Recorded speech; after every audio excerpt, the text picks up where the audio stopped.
People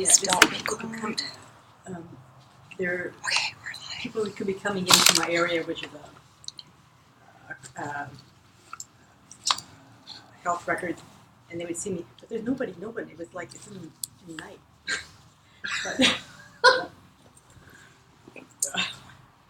So I do it in a very secluded spot. Sorry. So we have the Tibetan today, and Charanjit, can you start off? Sure.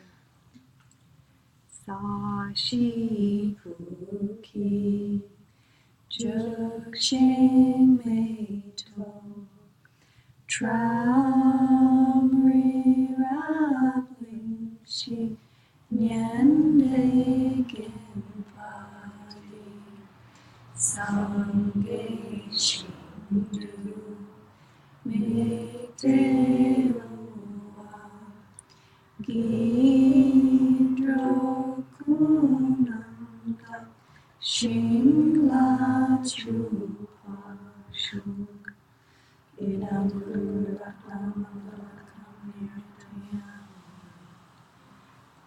Sunday chudam sukhi chukam Janshu Badu Dagni Kyapsu Chi Naki Jinyan Gipe Sunam Ki Drola Princhu Sange Drupa Sho Sange Churan Soki Choknam La Janshu Badu Dagni Kyapsu Chi Naki Jinyan Gipe Sunam Ki Drola Princhu Sange Drupa Sho Sange Churan Soki Choknam La Janshu Badu Dagni Kyapsu Chi Naki Jinyan Gipe Sunam Ki Drola Princhu Sange Drupa Sho.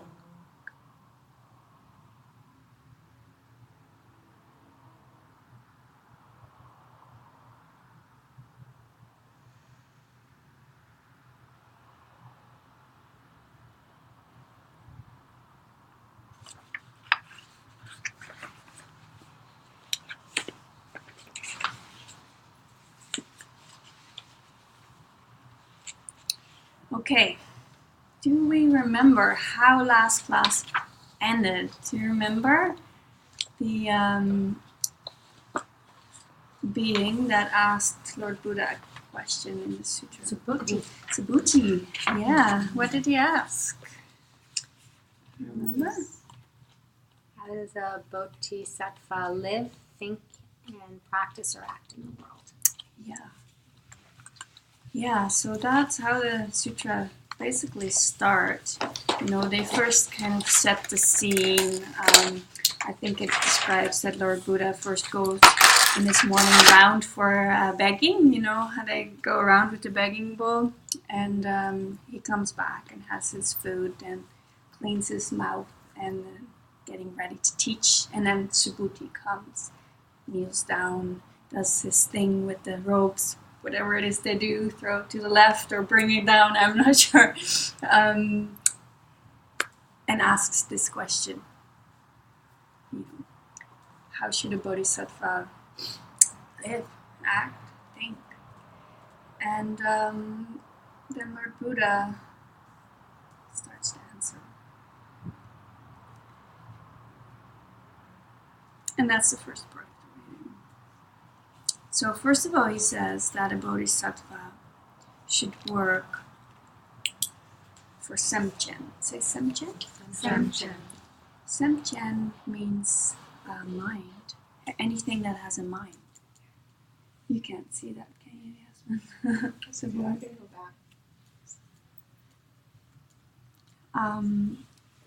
So So bodhisattvas should work for anything that has a mind. I think the first clarification that we should make here is that, do you think that a bodhisattva should work for someone who's already enlightened? Mm-hmm.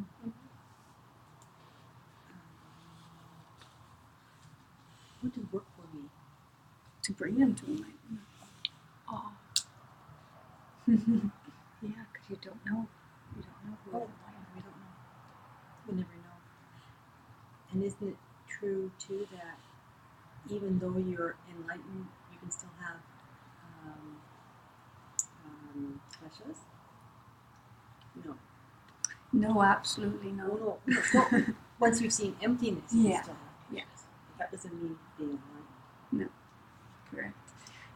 So the answer is no. Like, I mean, you're right in the sense that you don't know who is enlightened. So yeah, you should work for everybody because, I don't know, should I work for Hogan? He probably won't need my help anymore. He's probably already enlightened.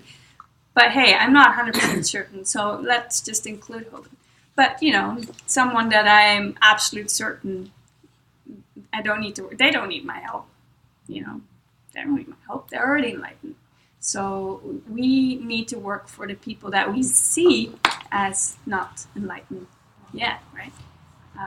Which is quite a few beings, I think. I mean, depending on your perception, of course. So Lord Buddha starts to describe who are all beings to help us know who are we working for as bodhisattvas. So he divides them in 3 ways. And the first division, how he divides them, is Kineshi. Kineshi means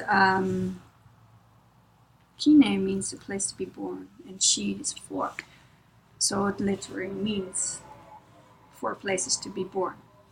Which Shi means 4. So basically it means 4 ways of being born.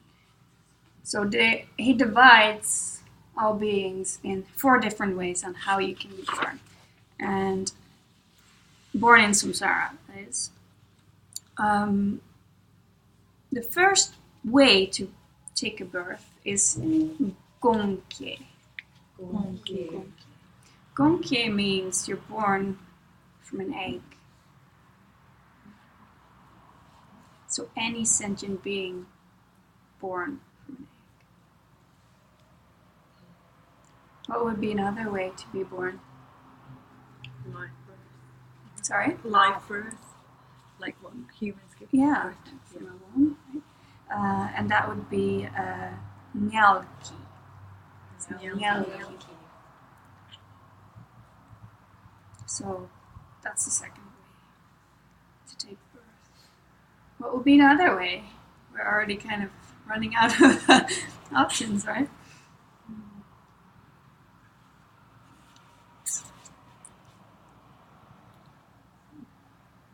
Can you say something about moisture? Yeah, hey, good.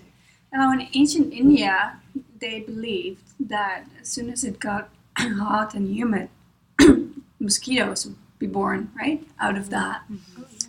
And I heard that we actually had the same belief in the Middle Ages called spontaneous generation. No. Does that ring a bell? I don't know. I've never heard of it before, but of course we don't have that belief now anymore. Although sometimes I think we kind of do, because I was cleaning some dishes or something, and my husband said to me, you shouldn't have wet in the drawer because that makes silverfish being born, And I said, how can a silverfish be born out of water? Cannot. So I do think we have that belief hidden a little bit. It's not a common thing, we would say, but it's not accurate. We know that, mosquitoes are not born from moisture, they're born from eggs, right?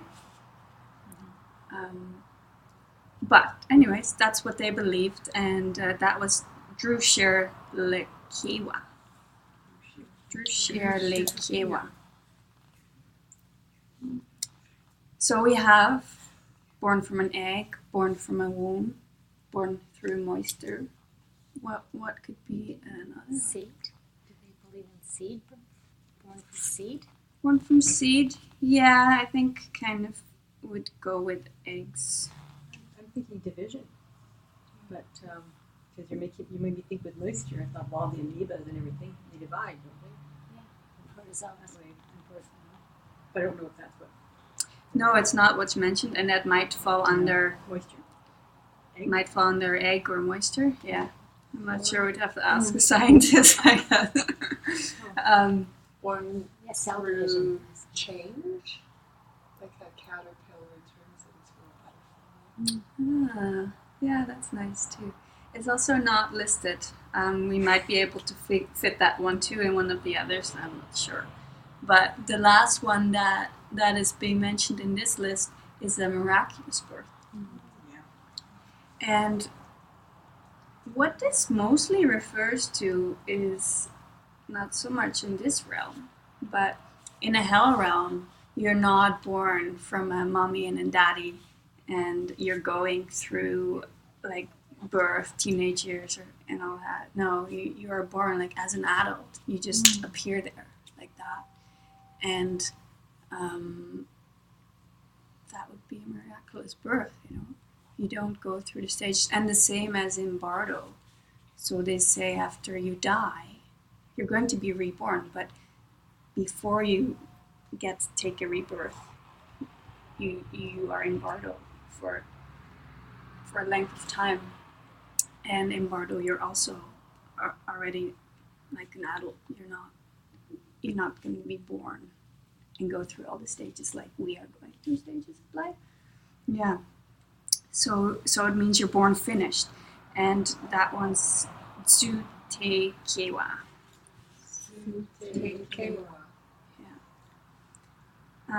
So, I can't really prove that to you because I can't show that to you, but this is what's in the scriptures.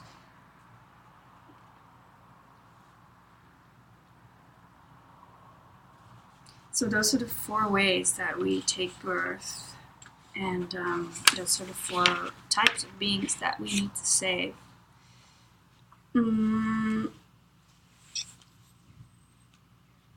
Basically, he wants to include everybody, right, by saying this, so they divide it like this.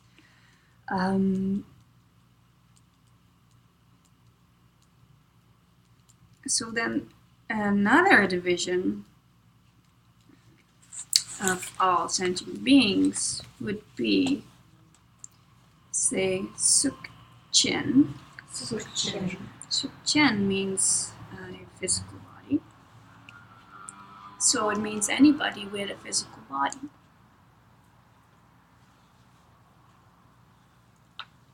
Right there. And then Sukchen Min would be what?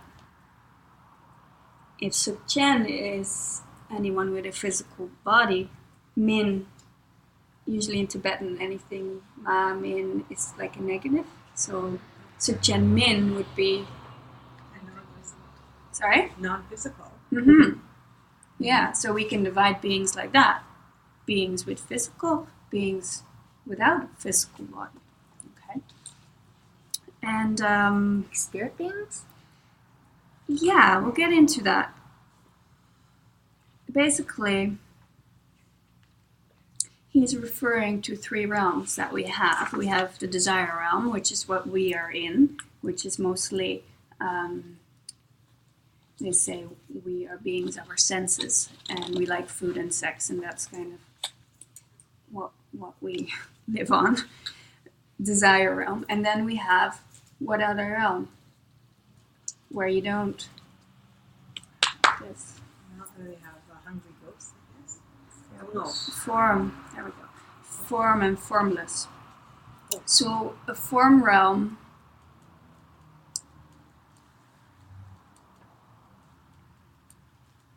is very similar to what Christians would think of as heaven. It would be similar, like you can kind of picture it like that, like a lot of gold, very happy people holding hands, drinking chai lattes, whatever, right? Happy place, form realm. And you're born there, already pretty mature. And how are you born there? How are you born in the form realm? Are you a Bardo at that time? No. Oh. Reincarnate? Yeah, you are born there, you're reincarnating there, because in this life, or in the desire realm, you are meditating a lot on a certain kind of meditation, right?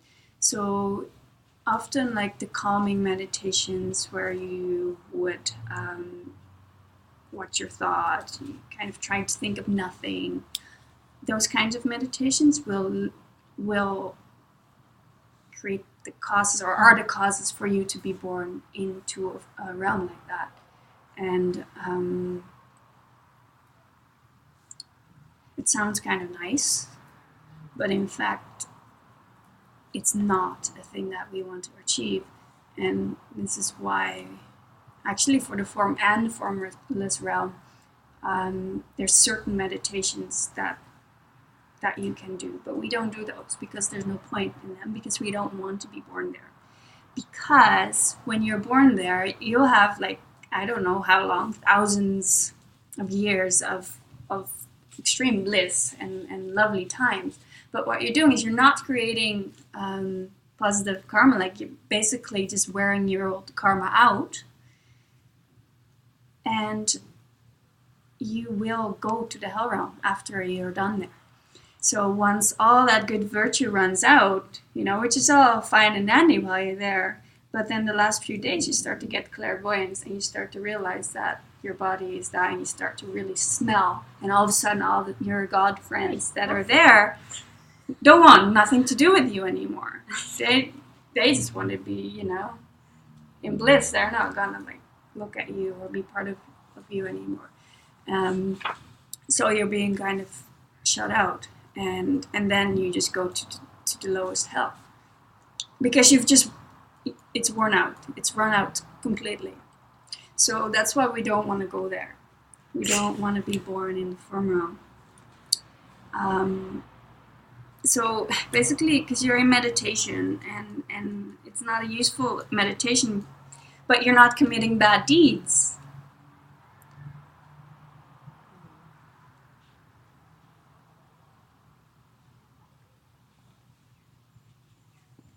And because you're not committing bad deeds by being in meditation like this is what will get you there, but it's not going to be after the karma exhausts itself. You're screwed. Basically. So it's considered by most Buddhists to be a lousy birth, just because all you do there is you burn up your good karma, and then you're born in hell. So these are people that have been very passively meditating. Passive. Not necessarily passive, but just not on virtuous things. Like when you can get in a deep state of meditation and you don't have the things that we're trying to learn here, like bodhicitta, like thinking of other people, wanting to help them. If you don't have that on your mind, if you don't have correct view imbued in your thinking, right, then anything you do will not have a great result. It'll be fine, it'll be fun in this form while it lasts, but then it won't be fun at all. So what we are trying to do is learning, gaining wisdom. So whenever we meditate, we have virtuous things on our mind, which will result into nirvana, Buddhahood. That's what we want, something that will last, right? So the form realm, there's form there. Formless realm, there's no form. Everything's just mind. Okay, so that's the difference between those two. And there's no physical place. You cannot point it. It's just wherever your mind is. I want to see, well, maybe especially in the West, we kind of almost live in that realm. Like we're drinking lattes and having lovely lives, but then there's the smelly people on the street that we ignore, and Right. you know, and who are really suffering. Yeah. But most, I don't know. That's funny. But most of that's us. how I see it. Yeah. No. It's a cute comment. The thing is, though, that we are not constantly in bliss, though, even though we are having good No, we're things. But Yeah. I think that's the difference. Our minds are. Yeah. So I think you're right that we live as kings and queens here compared to maybe in Africa or whatever. We are having it really good. We are kind of like in a God realm. Yeah. However, we are suffering. What happens to formless? Do you know that? So formless realm, there's no physical there. Everything's just mind. As in formless realm. Yeah, in the form realm there is things, you know. In the formless realm, it's only mind. Yeah. So this will, in another course, they'll go deeper into all the realms of existence. This course is not that, but we're just trying to establish who are we trying to save here. So we are also wanting to save all the beings in the form and formless realm because they're going to end up suffering some more. Right? So the ones in the form realm, they, as you say, go to this hell place after. How about the formless realm? Same. Yeah, the same in that way. Because they are using up their karma as well? Absolutely, yeah. Yes. So it's very similar in that sense. Yeah, so we can meditate. We can go in deep meditation and go to those realms. Mm-hmm. I can understand that it's appealing for people to go there because it's nice there. So basically what you're doing is you're just taking a little trip and then you come back to where we are and nothing's changed. Like you still got to work through all your crap, right? So there's no point in going there and hanging out.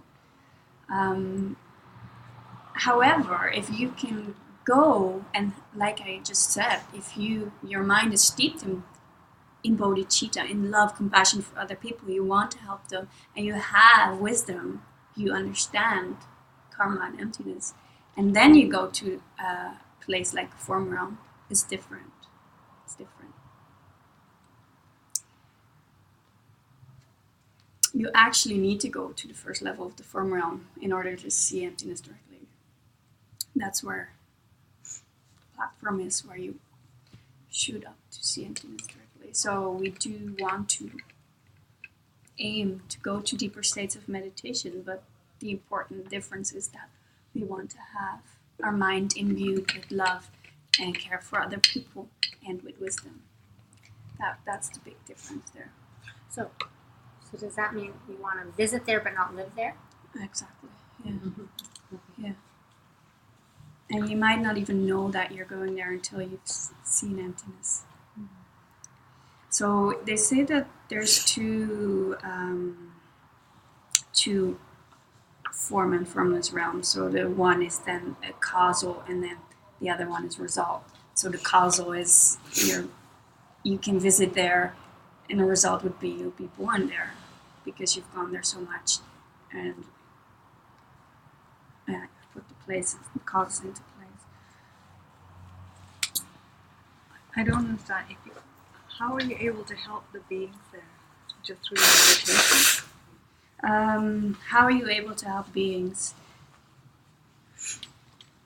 I guess we'll get there, but in short, when you bring yourself to nirvana, yourself to Buddhahood, you will know how to help all beings, right? Yeah. Until that time, might not be a whole lot you can do for them. And so in meditation, if you go to the form realm, Mm-hmm. do you see other beings there? Mm-hmm. So it's kind of like an imagination you have, like Would Well, that be something like kind of like having a fantasy, an imagination about something? Is that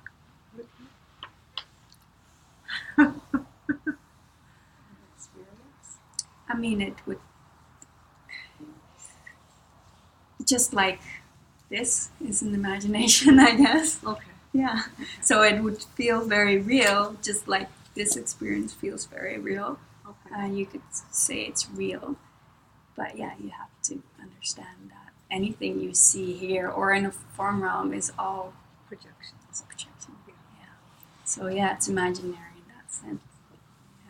So who is going up to visit these realms? You in your spirit self, or you in your, like, what's that? What part of you?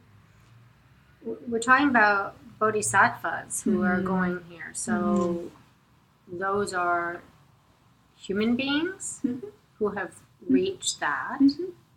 So does their spirit then just go and then come back? By spirit, you mean your mind? Oh, wow. Mind is only part of us. So what you can think of it like this: if you become a really good meditator, if you become really still, yeah, you can go there. Yeah. Right. So your physical form still stays Stays on here. the in the desire realm. Yeah. Your spirit form goes to the form realm or the formless realm for a visit, helps whatever is up there or out there, and then comes back in to your physical form in the desire realm. Yeah, and it feels very much It's like like traveling. you are starting to float and you're leaving your body, you're going, like you feel an upward motion when you start to leave, and you feel kind of a descent as well when you come back. Yeah. So, yeah, it's your mind that your body stays, your mind goes. Well, it's perhaps more than your mind, isn't it? It's kind of like, a near-death experience in a way, because you're, Yeah. when you, I don't know if I've been out of my body for 2 weeks, seeing everything. Wow. So so it's not just mind. It's The Tibetan definition for mind is different. I think it might Yeah. encompass spirit. Yeah, we don't Their really use the definitions. word spirit in these classes. Like I would say in what you're trying to describe in Buddhism, we would say, yeah, your mind would go, nothing else. Your body stays, your mind goes. So your definition for spirit is their definition for mind. I They think put it's- mind in except it's everything. actually more heart. Yeah. Then okay, I'm Yeah, and maybe over time That's okay. it'll make more sense what we're trying to say here. Anyways, so when you're born,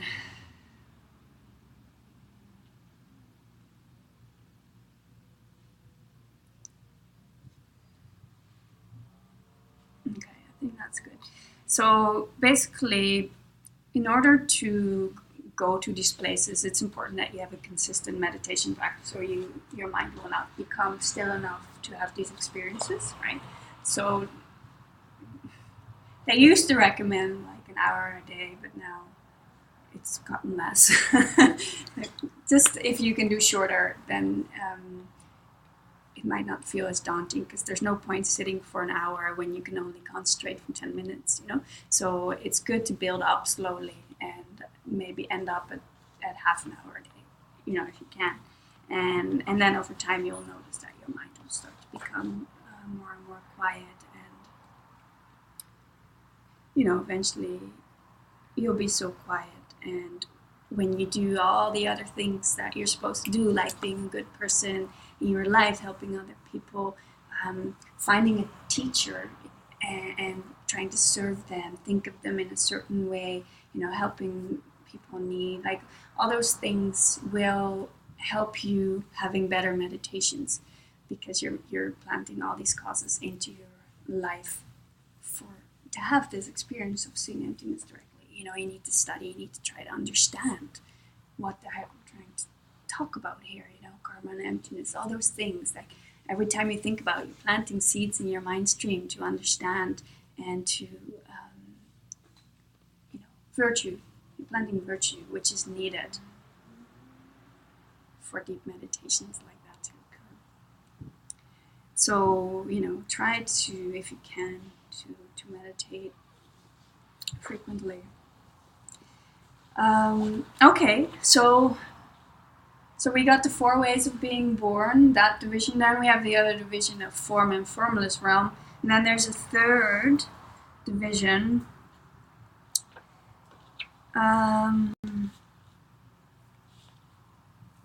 which is, let me just see here for a second.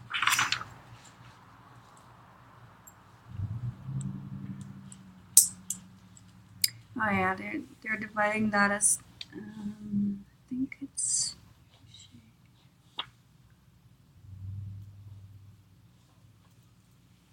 I'm not sure.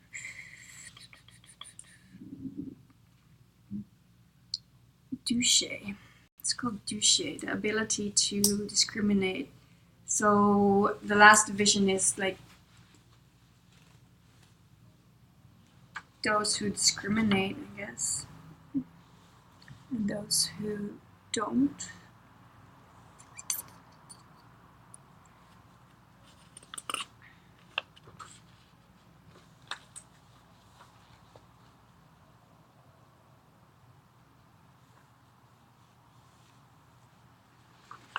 Okay, so we make discriminations all day long, right? We see whatever, red, blue, this, that, whatever. And I think all beings do that, animals of any kind. Any of the beings that we've spoken about so far discriminate. So the last division is those that discriminate and then those who don't. So who doesn't discriminate, What they refer to is that when you are in a really, really deep state of meditation, your mind is almost shut down and you will not discriminate on such a gross level as we do, right? So the more quiet you become in your meditation, the way you discriminate will change. So that's what they refer to. And when you are in the direct perception of emptiness, you don't have the sensation of subject-object at all. So that's what they refer to.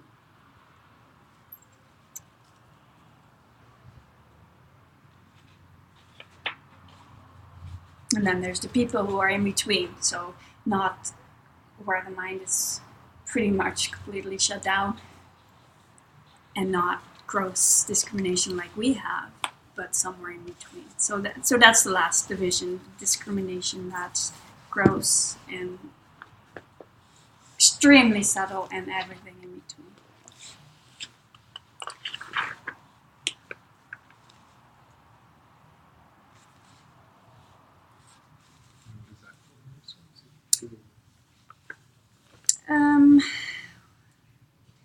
These are people we should be helping. Yeah. So the idea is that Lord Buddha here just described all the beings that we can think of, not leave anybody out. So that's why all these divisions. And I think we covered pretty much everyone, right? All beings here. So this is more than the 4 types of beings that need to be saved. It's in a different. So all these beings Mm-hmm. need to be saved. All of them. And their states of mind. And the idea is that we cannot see all of these, right? So this is why we're learning about this, because we often think we just need to help the people, the beings or animals that we can see, that we can perceive. So this is to show you that, there's more to the eye, we may have not known about. So let's include everybody. So all sentient beings.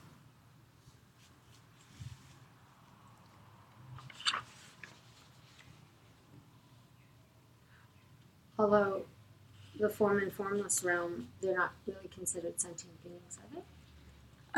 Just beings, but Yeah, we I still think need to they say are that. called sentient beings because they have a mind that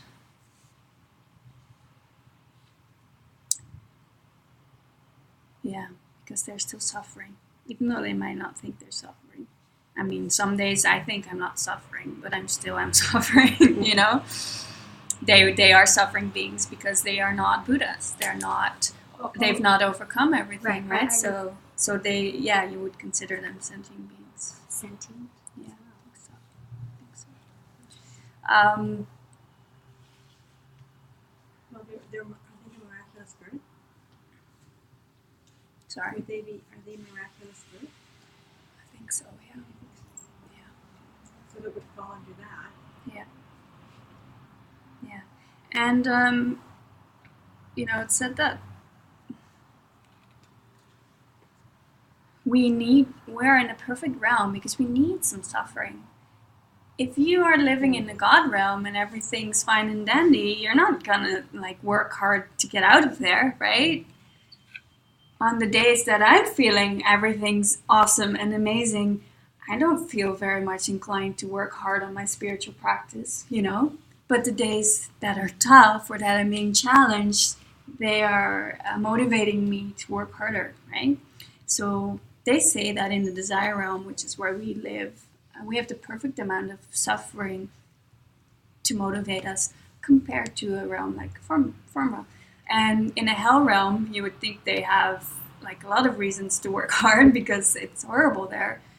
They say no because they can't even think clearly. It's just, maybe that's something you can relate to when you're in excruciating pain that you can't think of. You can't think clearly on how to even get out of there, right? It's just more about just survival in that second, right? I think you would agree on that. So, I mean, in the desire realm, we have a lot of tragedy happen around us and things that can really push us to practice. So we have all beings identified now. So what we're going to do with all of them, we got to take them all to Nya Ngen Ladepa, which is the Tibetan word for nirvana. And the way that I think it's related to Nya Ngen is the word for grief or sorrow.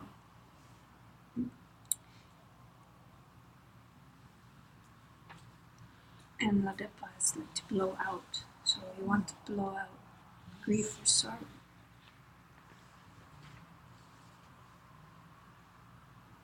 So in the Tibetan commentary that we're studying in this course by Shone Drakpa Lama, he says that grief, we can see that in 3 components. The first one of grief is mental affliction. What's a mental affliction? Anger, jealousy, Definition? affliction,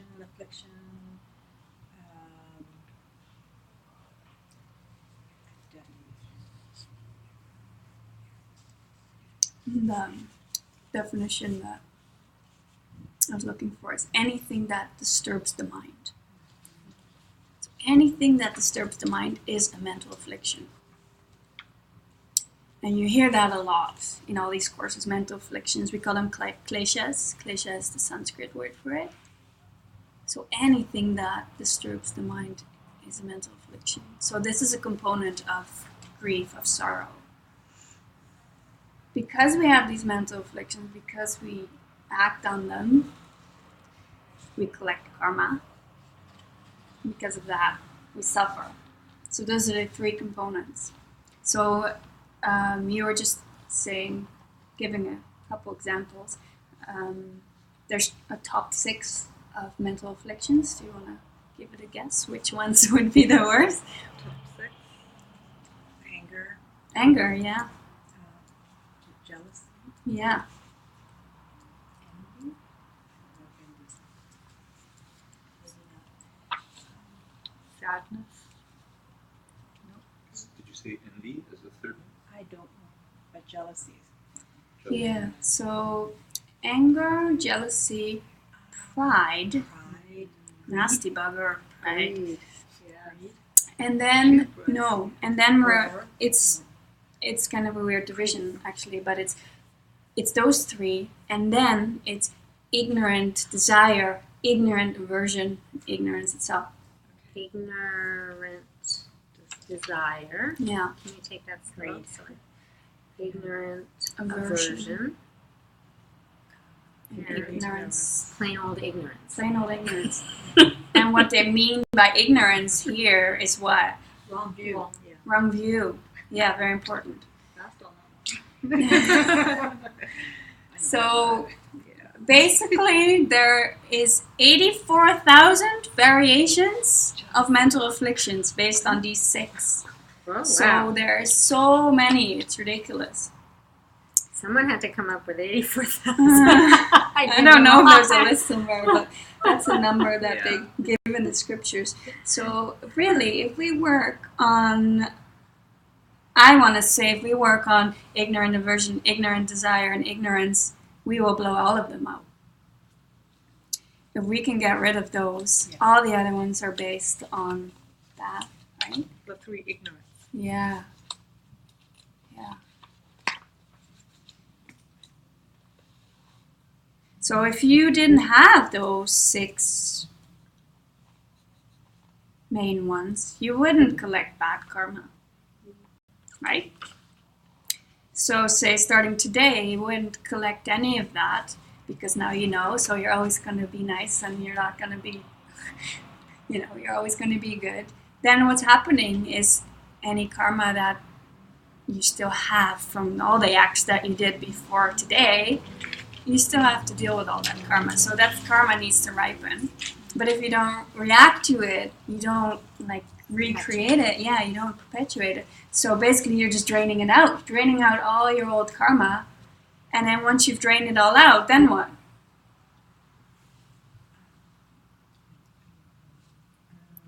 When there's nothing left, Well, You become a bodhisattva. you'll reach nirvana. Yeah.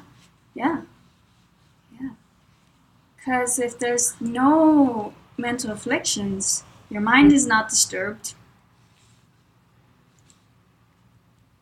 That's what the definition is of nirvana, is it not? The cessation of all the mental afflictions, right? is it? I imagine that being Buddha and Nirvana are they equal each other, but I'm not sure. But they're not. But they're No.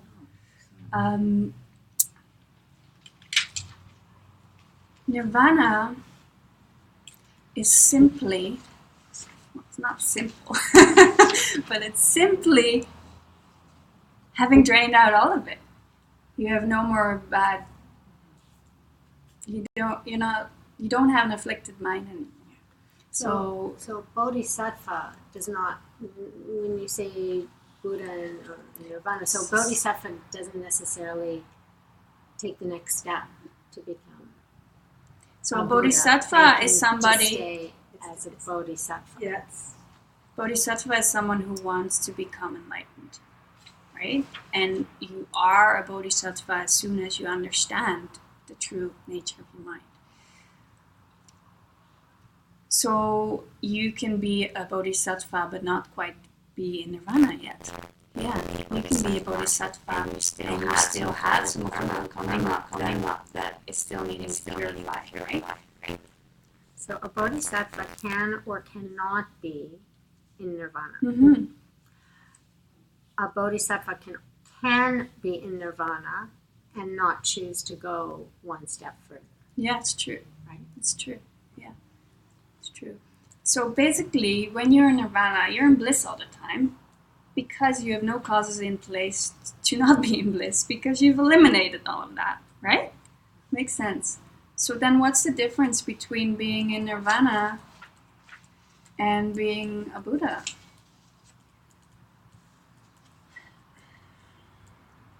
And why not just end there? You know, it sounds pretty awesome to be in nirvana. Why go further? Because you want to help all other sentient beings. Oh, yeah. Say that again. You want to help all others. What was the question? Why not just stop at nirvana? Why go further and become a Buddha? Okay, so can I ask a question? Because if that's the answer. So some deity like Kuan Yin, Mm-hmm. who they say is a bodhisattva, Mhm. but chose not to become a Buddha so that she could help others here. So how does that? Okay, so you know, I can't really, I don't know about this deity, although I've heard the name before. But what I would think right now is that this deity is a Buddha, but chooses to appear a certain way to help all beings. Okay, and there's different lineages, there are different schools Okay. of Buddhism. So Okay, if we fine, get thank you. them That's right. mixed up, but Okay, when you are a Buddha, you can appear as a deity who says, you know, I'm not a Buddha yet, if that would help people, Yeah. right? So, but why? Okay, no, you answered. You said but what's the difference? We didn't get there yet. What is the difference between They can see everything. They know everything. The Buddhists do. a Buddha is omniscient? Yeah, they know everything. They can, they see your enlightenment, and they see you how you see yourself right now. Okay. So they know what you should pick up and what you should put in order for your journey to become faster. So when we are Buddha, we can teach people because we know what they need. We cannot do it for them. If they could, it would have been done by now because Buddhas are compassionate beings. They would, if they could just, you know, magically snap their fingers and make things change, then they would. They would take your suffering away right now. But they cannot. They can teach you. Hence, we have these teachings. So this is their way of Buddhas helping us, right? To try to understand so we can become like that. So yeah, when you are a bodhisattva, you want to help all beings, you want to get them out. And it's good to do it first yourself and then go back for everyone else. Because, you know, you hear that in scriptures too, that they say that you should bring all beings to enlightenment. And it kind of sounds like you're pushing them before yourself. But here they say, no, you gotta go first yourself. Mask on yourself. Because then you can really help them, right? And you can guide them there quicker, much quicker when you've done it. And they give the example of like a starving family, and there's like one little piece of meat, and then the dad just eats it all. But he does it so he has the strength to go out and get food for them. If they would share it with everybody, they would live, you know, a few days more, but then they'll be gone. So he seems selfish maybe at first, but for him to eat everything. But then if you think about, no, he's doing it so he can come back and help them, right? So that's what we want to do as bodhisattvas. We want to reach total enlightenment so we can come back and help. Yeah? I kind of like that. It's like the oxygen mask. Put it on Yeah. yourself before Yeah. your kids. Yeah, totally. It's like that. Yeah, it's like that. Okay, so blowing out grief, nirvana. So that blowing out grief, the grief component has mental afflictions, karma, which leads to suffering. Okay, so we want to blow that out. Okay, great. Do we need a couple minute break? So just so you're saying we got to grief and then I put down one is mental affliction. Is that a heading for this Yeah, the three components under grief are mental afflictions, karma, and then suffering, right? 1 and 2 make 3.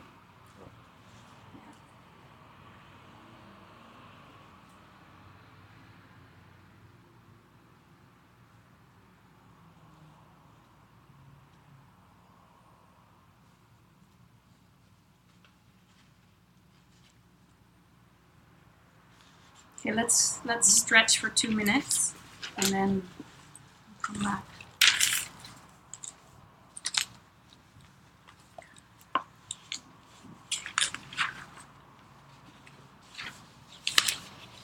Said she was gonna make it.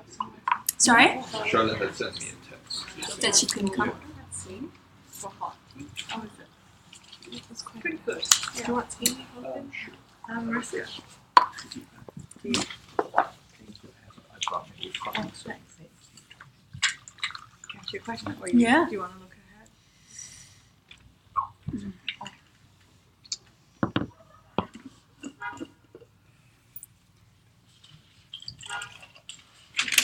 I find that image of taking out that piece of me or whatever very motivating. Don't you think so? I find that really motivating. Yeah, it's important. You know, we're not just doing it for oneself, right? Yeah. Sure. It gives a big dimension. Well, I When think there was actually- this when I wasn't When you motivated to do meditate. follow through with That's the, what I was mental trying to affliction, remember. That like, there were 4 I've been things. doing this to like help the everyone. purifications, So you have I intelligent should regret. meditate. Mhm. Like that was also the You motivating thing. Like, Don't I do do it it for myself. again, or give yourself, okay, Yeah. I'll do just it the next stay day, here. next week, next month. But it's supposed to be You do something that good. motivating Mhm. force was like And the You last gotta one is you go. meditate on the emptiness of it, the emptiness of the That anger. can be an antidote. That We don't can be even breathe the for fourth one. ourselves. Okay. The Because first when one we breathe in it's more the oxygen, basis, we breathe out like, carbon dioxide, and we're breathing for the plants. where you think about and what the you've done trees and you think that are going about to turn that into more oxygen for everyone else on the planet.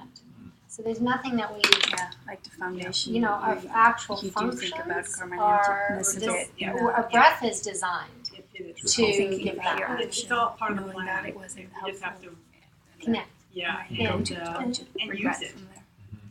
and really focus it even more. So regret, don't do it again. Retribution may come And down. it's very natural. Yeah. Yeah. So that's the antidote. So the first one is like the foundation.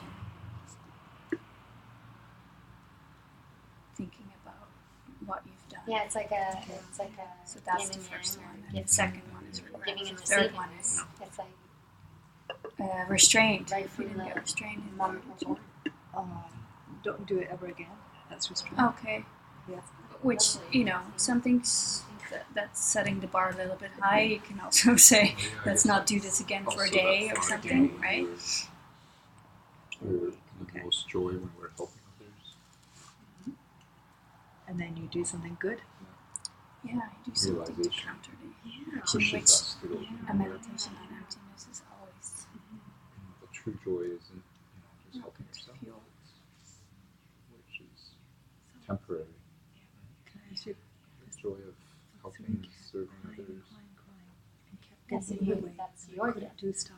You get the joy. And I kept trying to take They get care your of help. her, Yeah. and You I get did the joy. all the kind things a mother does. But that to is help her. supposedly And Natasha helped Yeah. and stuff. And then because you get the joy, you're doing I had more of the stuff to work, do, which but I helps them needed to again. do before I got It just keeps Yeah, going exactly. up. And I just then lost if you it. kind of just focus on me, I don't want to. then it becomes like, the downwards to kind of go, Give her anything. Well, I was thinking even yesterday, I went to a class and I was kind of self-conscious and I thought, no, I'm just going to think about everybody else in the class. yeah. And it felt so good. I finished what I was doing, Appreciating and I all the left. others.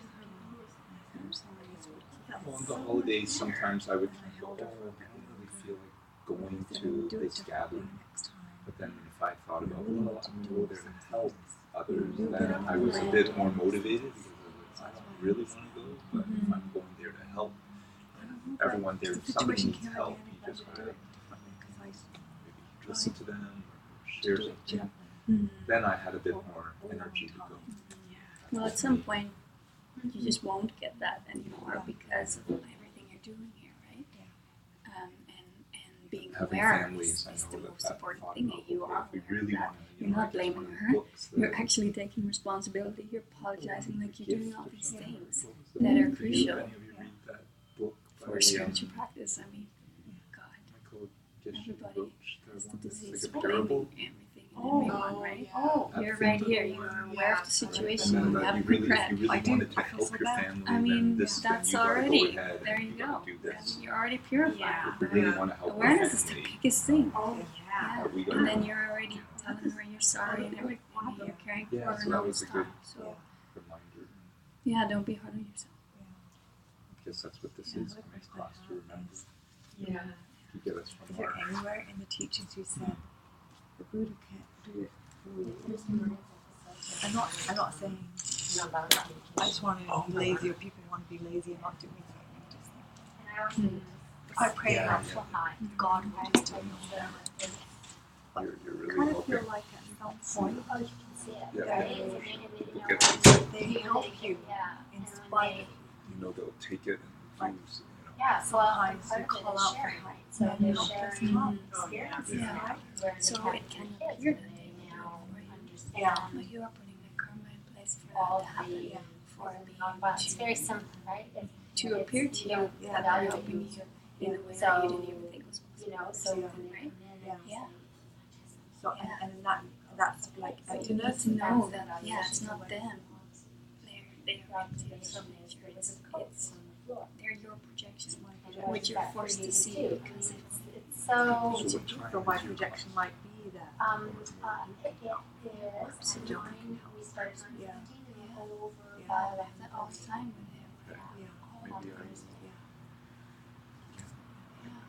It's wife just not was even possible she- with them. They have Like Oh, every time. brilliant. Yeah, because Yeah. I also You do? bring in You also have to remember that's not well this that's I had not one of the another person wants and to so effort. like Last you year, know, somehow this is my progress projection for mall because of Um, so that's So you're moving to different. well we've been so it's not this an is the outside second Buddha home who's gonna week. make One a of my man moms choose is out of town, so I think it's gonna still be Not like ours, but if you're Yeah, right, so it's it interesting can and appear there's a like group from her school, I can start another group said just right anywhere, in the beginning right? that you're not helping in life being. My love, Yeah. what I love to Serving, do, right? yeah. And Yeah. so So what I do serving is different from I'm helping. writing Yeah. a book, it's out, They and so don't I need your bring help. in You don't need the anything for them. piece. They don't need your Because offerings. They in order don't need nothing. Yeah. They're good. Yeah. But yeah, really you do serve nonviolence them, but that's more for you than for them. They don't need you. Right? So So the if you're all in difference your between mind, you're all in serving your is emotions. You Yeah. can't even find your feelings, Fixed delusion. right? So, All right, let's get yeah, going so- because we have a yeah. bunch more to do. This, I love for them. Yeah. Mhm. So do two separate period groups, right? I like your dress, Carol. Oh. Does anybody want a Like to cookie? do This is so yummy. Is it? Sure. It's so yummy. I will. exactly. Well, I'm fine, thank you. And help. Because there's Great. It's needed.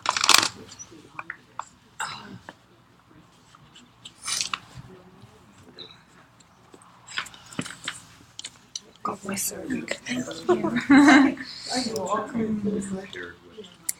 Okay, so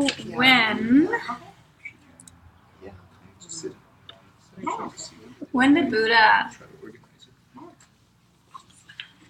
says we gotta bring all beings to nirvana, he's talking about two kinds of nirvana.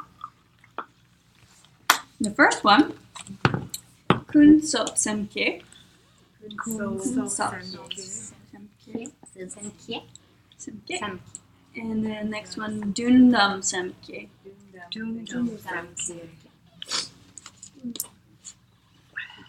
So the first one is kunsap semkye, means kunsap means false, or sometimes we call it deceptive.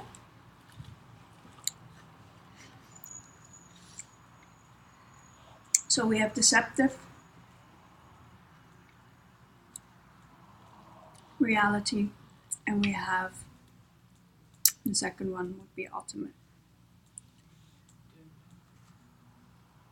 And Samkhya is reality. Yeah, I think so.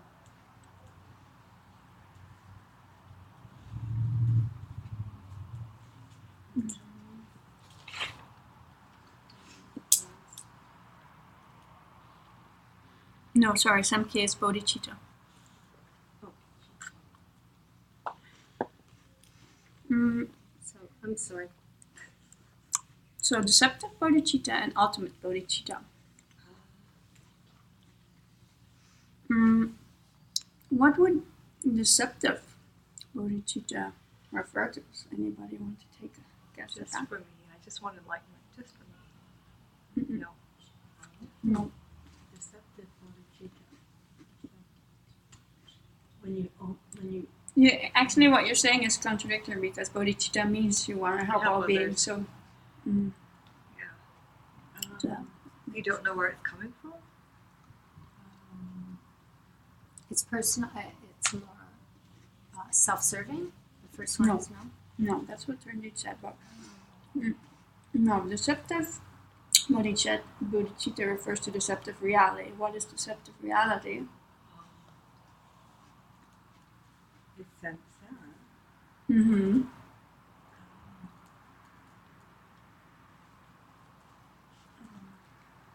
So basically, deceptive reality means we are seeing everything falsely, right? Deceptive means like false. We're deceived. Like the reality isn't deceptive. Our minds are deceptive. Okay? Because why? Why are we deceived? Why are our minds deceived? In what way? What is this? We don't know where things come from. Yeah. Yeah. We think, remember I was talking about the marker last week? We think the marker is the marker. Whether I label it as a marker or not, we think it's a marker. Instead of thinking it's a marker for us because we have the karma to see it as a marker. Someone else, like a dog or I don't know, someone from the rainforest wouldn't see this as a marker, so it's not a marker from its own side. There's no marker inside this object, right? The marker is in my mind. I'm saying, It's a projection. yeah, it's a projection. I'm seeing it as a marker because I'm forced to see it as a marker. I have no choice. I don't see this as something else. But some beings do, right? Like young children or an animal or whatever, right? So we're being deceived. My mind is being deceived because this sure as heck looks like a marker from its own side. Hogan looks like a Hogan from its own side. It really does to me. And to me, it even feels like the way I see Hogan, everybody sees Hogan like that. That's how it feels. But is that true?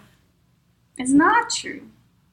You know, if we would all write something down right now, we all come up with a whole different, right? We'll all come up with a different Hogan. So the Hogan's not inside the Hogan. Just like the marker isn't inside the marker. Okay? But I don't have a choice to see the marker or Hogan the way I do. I'm forced to see it. But my mind is deceived because it really just feels like Hogan is Hogan, right? The way I see him. So that is deceptive reality. Everything. That's karma. And because of my karma, I am deceived. And not just Hogan and the marker, but everything I see. My mind is deceived. So all the beings that I'm going to help, the way I see them, it's all deceptive, right?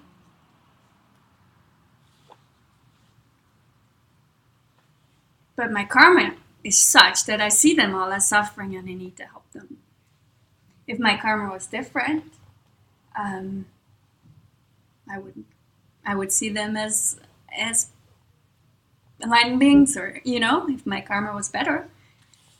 But it's not. So because it's not, it's my job to help them by becoming enlightened first, so I can help them. So deceptive reality, yeah. So once we see emptiness directly, we understand this. We truly understand that every single thing I've ever seen up to that point wasn't correct. Everything. So until that time, you have to logically prove to yourself over and over that Hogan's not in Hogan. You have to go there every time you're being challenged, you know. Every time at work or whatever, someone's acting annoying, that you have to remind yourself, it's not the person. It's me. It's my perception of this person, you know. I think they're annoying. Does it mean they really are annoying? No, because someone else tells me they're amazing, you know. I don't see that. But someone else does, so it means the annoyingness is coming from me, not from the person. Okay? So that's what deceptive reality means. It looks like one way, but it is actually another way.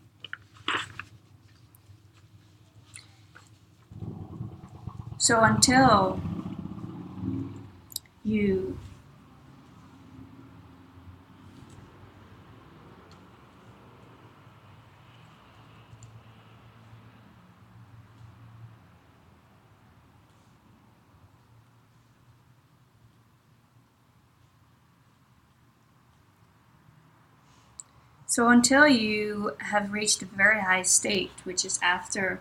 So when you see emptiness directly, you understand everything you've ever saw was incorrect. But then you still see it as incorrect. But now you don't no longer believe it. And then slowly, because of this life-changing experience, you slowly start to weed that out. And over time in this process, things will change for you. And at some point, you won't see them as self-existent anymore. So that is deceptive reality. And then the other one, ultimate. Ultimate bodhicitta is actually a code word. Ultimate bodhicitta is a code word for seeing emptiness directly. So you see emptiness directly, but your heart is imbued with bodhicitta. You want to save every living being. That's imbued while you have this experience. So you can actually see emptiness directly without bodhicitta. But it would be a lesser form, right? So we are aiming to see emptiness directly imbued with bodhicitta.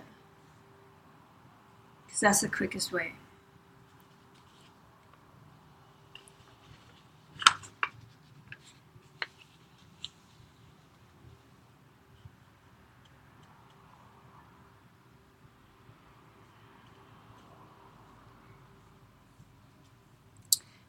So I just wanted to read what Lord Buddha says to Subhuti in order to go on with this class. So Subhuti asks him this question, and then Lord Buddha responds. Maybe you can just sit and just close your eyes and listen.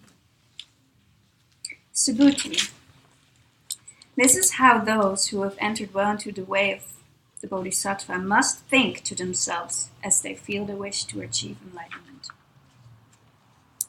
So this is how they must think. I will bring to nirvana the total amount of living beings, every single one numbered among the ranks of living kind. Those who were born from eggs, those who were born from a womb, those who were born through warmth and moisture, those who were born miraculously, those who have a physical form, those with none, those with conceptions, those with none, and those with neither conceptions or no conceptions. However many living beings there are, in whatever realms they may be, anyone at all labeled with the name of living being, all these I will bring to total nirvana, to the sphere beyond all grief, where none of the parts of the persons are left at all. Yet, even if I do manage to bring this limitless number of living beings to total nirvana, there will be no living being at all who was brought to total nirvana. What? So I think we've covered so much already in this class that you should be able to understand quite a bit of this verse, right? But then the last sentence might still be like a great mystery. What do you mean we're bringing all living beings there and then we've brought nobody there? What are you talking about, right? So we'll unpack that in the next few minutes.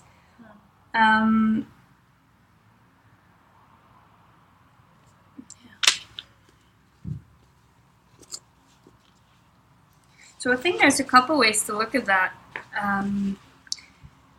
What Lord Buddha wants you to do is see emptiness directly. When you see emptiness directly, you don't have a perception of other beings. So by bringing you to that place, you don't have... Yeah. So that might be one way of looking at it. Another way of looking at it is you have not brought anybody there that is self-existent. So actually you haven't brought anybody there who you haven't labeled as sentient being, as someone who needs help. Right? So you haven't brought anybody there in that way. And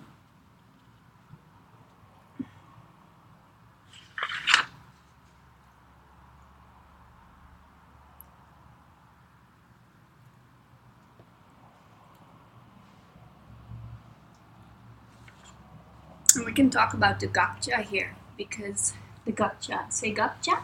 Gotcha is a term that we hear a lot. And it is like gotcha, because it gets you every time. And gotcha, what does gotcha mean? Thing that we deny. The thing that we deny. What does that mean? What do we deny? What are you talking about, Tunji? It's true. I mean, that is the definition of gotcha, but what does that mean? What are we denying? We deny that there's nothing there. The object we deny that nothing's there. Yeah, we see something as opposed to nothing. So we deny there's nothing. Object that we deny. So we deny our projection? No. Carol? It's not right anymore what I'm saying, so don't worry about it. But deny our deceptive reality. Yeah, that's getting very, very close. Yeah. So, the object we deny is the self-existent Hogan. That is the gotcha, the self-existent marker. The object that says, hi everybody, I'm a marker, you know. The marker that would be a marker even if someone that never seen a marker before would walk up to it and say, hey, that's a marker, let's write with it. That is the gotcha. That is the self-existent thing. The gotcha is the thing that we say doesn't exist. But we think it exists until we, until we gain more wisdom. So the gotcha, often Geshe Michael Roach gives the example of the purple elephant running through this room. Can you see a purple elephant running through this room right now? Do you see a purple elephant here right now? No, there is not here, right? But you can imagine it to be here, right? You can picture, I can picture a purple elephant standing right behind Serena. I can picture that, yeah, but it's not here. So it's kind of, silly example, but it's in the same way. Like, it's just as ridiculous as saying that Hogan exists self-existently. Like, in the same way as the purple elephant doesn't exist, Hogan doesn't exist. The self-existent Hogan doesn't exist. Hogan's there, I can see him. It's not like he's not there. He's there. But self-existent Hogan is not there.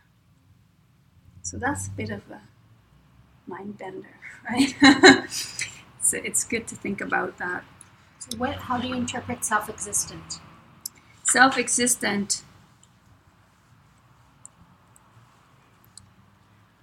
basically we think what we see is there, the way we see it, right?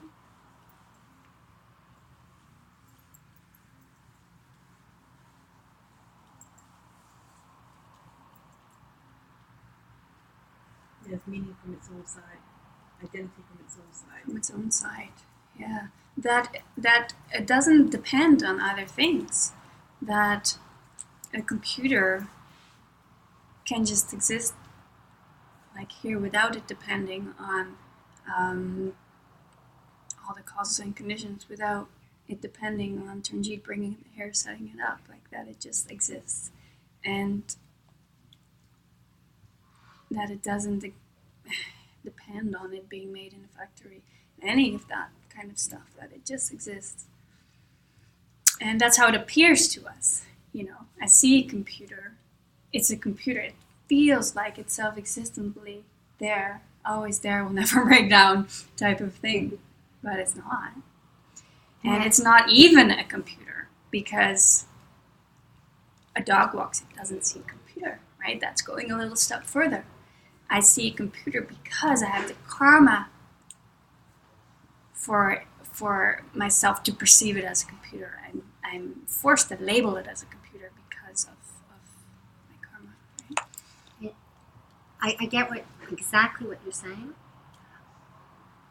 I also get that in quantum mechanics and quantum physics, there is the observer's creation. So you have something there, and the person observes it, and actually scientists can come in and see that it has changed because of the observer. Okay. Okay. So, Losing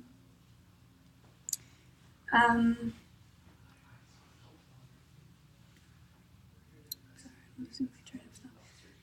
I think it's one of the same. Yeah, I think Lord Buddha knew quantum mechanics back then. The observer, the observer of the observer, impacts. the outcome of something. Yeah. Correct. So here they would say that even that would be a karma. You know, you're forced to perceive it that way, that now it's changed because you have looked at it, or, you know. But then the person coming in who has a completely different karma, who has now witnessed a shift to exactly what it has happened, they have a different karma. Yeah, but they can have similar karma, you know, in the same sense as we have all similar karma of being here in the same room. That doesn't mean that they will view it the exact same way. The outcome might sound similar to those who have the karma to hear it, you know, and someone else who doesn't know anything about quantum physics would not hear it the same. So it always goes back to, you know, even that is a karma. The way they perceive it, the way they perceive it, you know, the way it's recorded later on, they find out it was mistaken. You know, everything is a karmic projection. So, yeah, that's basically, according to Buddhism, you can always go further back, and it will always come down to that. You have the causes into place to see or hear something a certain way is because of your past deeds. And there are similar karmas, you know, all of Vancouver has a similar karma in the sense that we live in the same city, like that. I want to keep going because it's 2:00. So I'm hoping to finish. We're almost done, but I'm going to need probably 5 more minutes.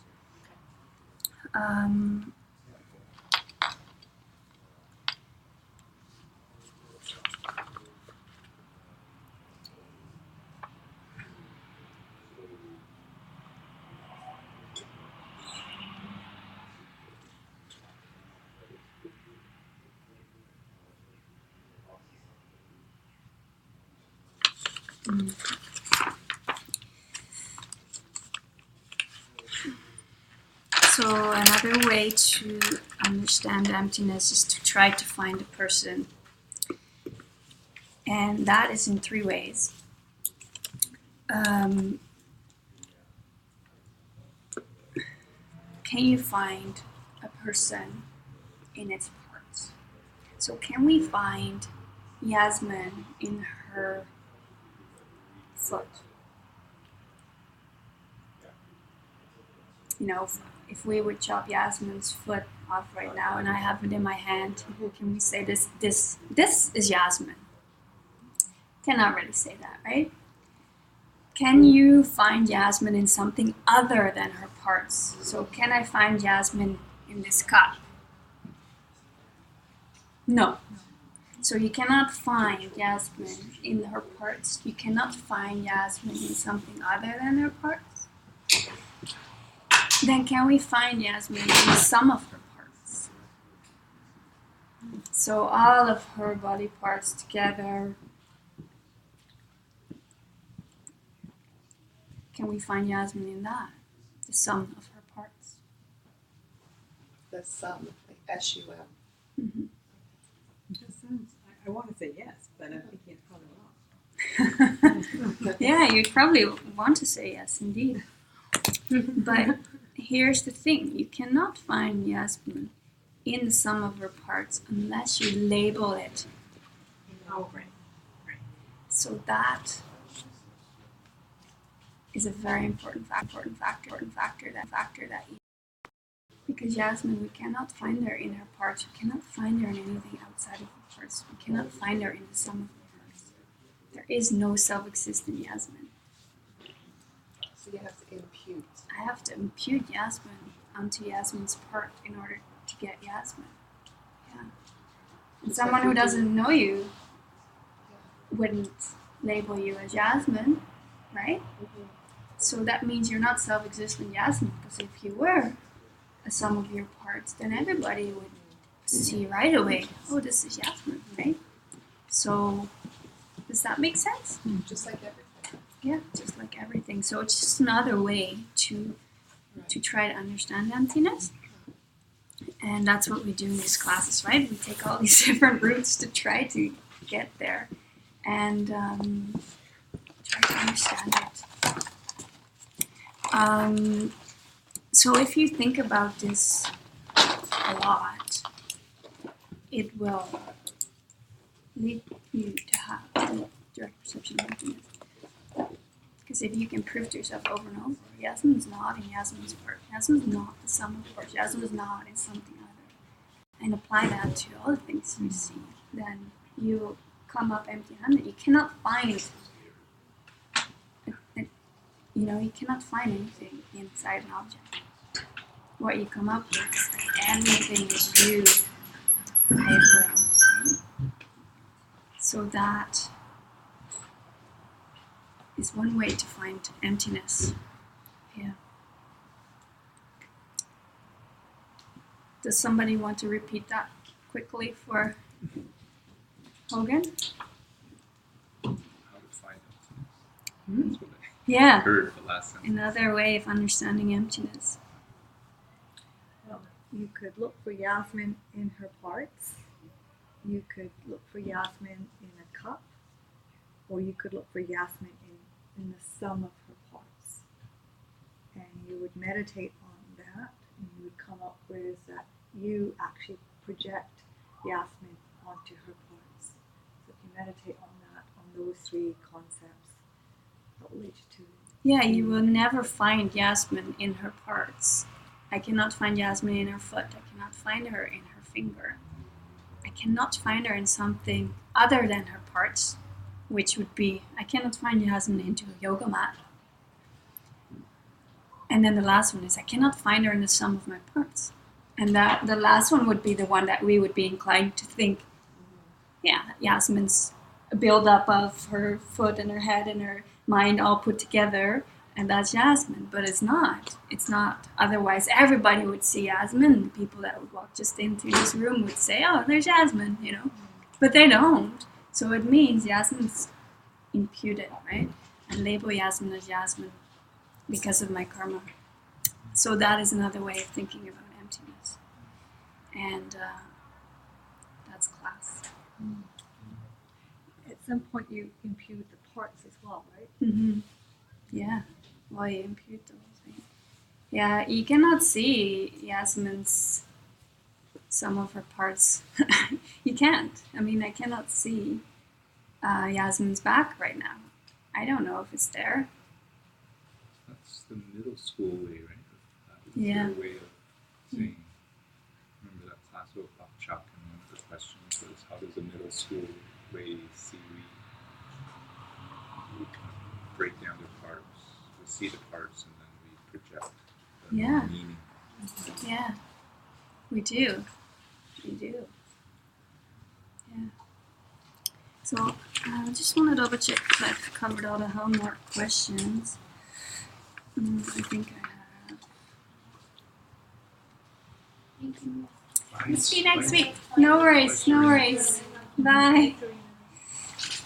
Yeah, I have covered everything, so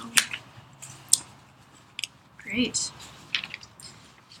Good job for hanging in there. You know, it's not an easy course. It's you know, it's deep, it's hard, and hopefully gives you something to think about.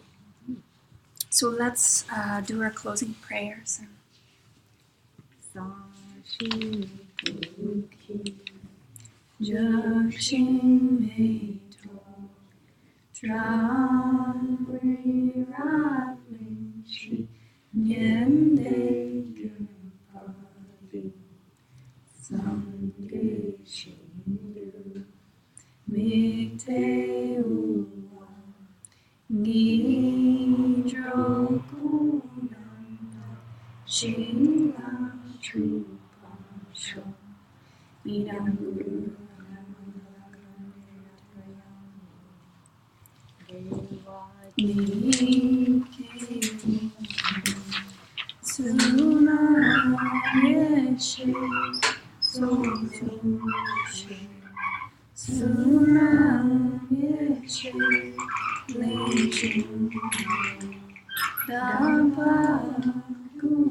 I can show you how to